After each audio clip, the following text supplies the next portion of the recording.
The last shift, Amy's footsteps echoed down the dimly lit hallway of the small-town library.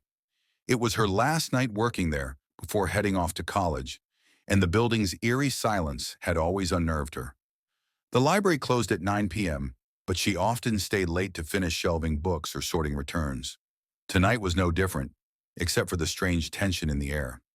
As she approached the desk, Amy noticed an ancient book lying open that she didn't remember seeing earlier. Its leather cover was cracked, and the faint smell of mildew filled the air. The title, embossed in faded gold lettering, read The Whispering Chronicle. Curious, she flipped through its brittle pages.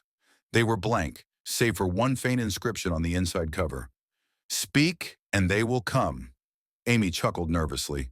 "Weird prank," she muttered. She snapped the book shut and slid it onto the return cart, brushing off the unsettling vibe. The fluorescent lights flickered as she moved through the aisles, pushing the cart toward the back corner where the rarely read volumes lived.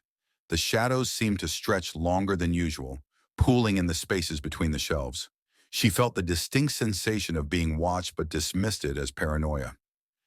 Then came the first whisper. "Amy!" She froze, her heart racing. The voice was faint, like a breath carried on the wind, but unmistakable. "Hello!" she called, forcing herself to sound confident.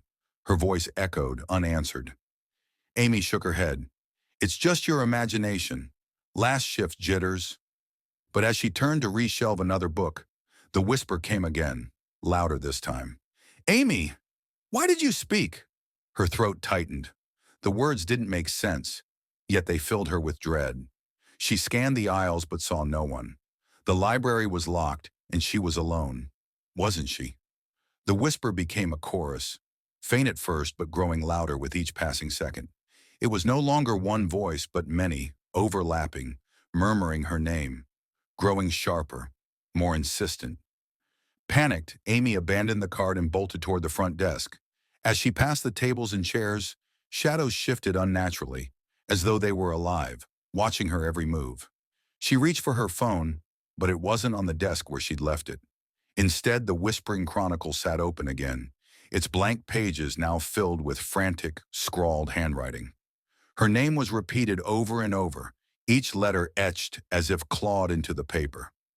The whispers turned to laughter, low, guttural, mocking. Amy's hands trembled as she slammed the book shut again. "This isn't funny," she shouted, her voice cracking. The laughter stopped. The silence was worse. Suddenly, the lights went out. Amy's breath came in short gasps as she fumbled for the flashlight she kept behind the desk. She clicked it on, the beam cutting through the oppressive darkness. Her hands shook as she scanned the room, the shadows seeming to writhe and retreat from the light. But then she saw them. Figures stood at the edges of the beam's reach, just beyond clarity.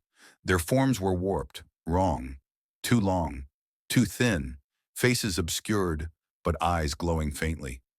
They were whispering her name, the sound coming from every direction, circling her like a predator toying with its prey. Amy screamed, bolting for the exit, but the air seemed to thicken, slowing her movements. The shadows stretched toward her like fingers, clutching, grasping. She made it to the door and yanked on the handle, but it wouldn't budge. The figures drew closer, their whispers now a deafening cacophony. The flashlight flickered, and in its dying beam, she saw one of them reach out a twisted hand, inches from her face. The last thing Amy saw before the darkness swallowed her was the book, lying open on the floor, the words on its pages now glowing. "You spoke, and we came."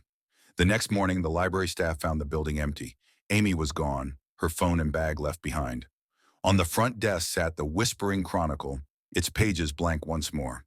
They never found her.